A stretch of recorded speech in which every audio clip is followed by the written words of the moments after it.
Hi అండి, అందరికీ నమస్కారం. తెలుగు బోధన ఛానల్కి స్వాగతం అండి. ఈరోజు ఈ వీడియోలో పోలీస్ వర్గమునకు వెళ్ళు కథ, పోలిపాడ్యమే కథ అంటారండి. ఇది వివరణ.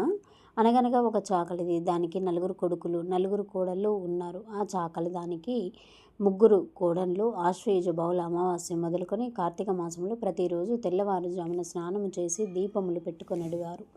ఈ విధంగా నెల రోజులు చేశారు. తర్వాత కార్తీక బహుళ అమావాస్య నాడు తెల్లవారుజామున లేచి కడసారపు కోడలితో, మేము స్నానమునకు వెళ్ళుచున్నాము, మేము వచ్చే వరకు ఇంటి వద్ద జాగ్రత్తగా ఉండవలసింది అని చెప్పి చాకలిది 3 కోడళ్ళు స్నానమునకు వెళ్ళారు.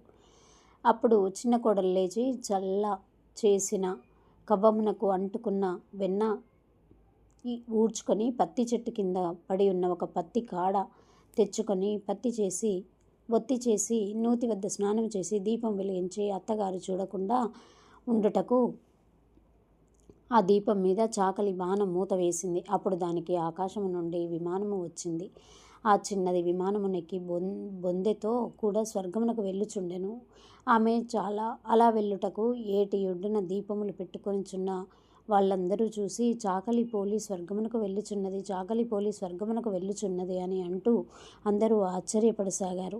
అంత మా కోడలేమిటి స్వర్గమునకు వెళ్ళడం ఏమిటి అని చాకలిది దాని 3 కోడళ్ళు కూడా ఆశ్చర్యంతో చూశారు.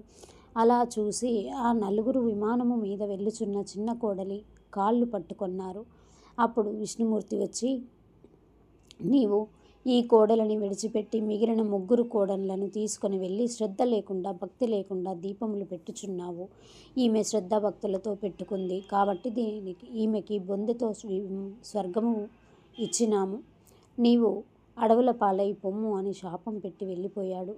ఈ కథ చెప్పి అక్షతలు వేసుకొనవలను, దీనికి ఉద్యాపనము లేదు.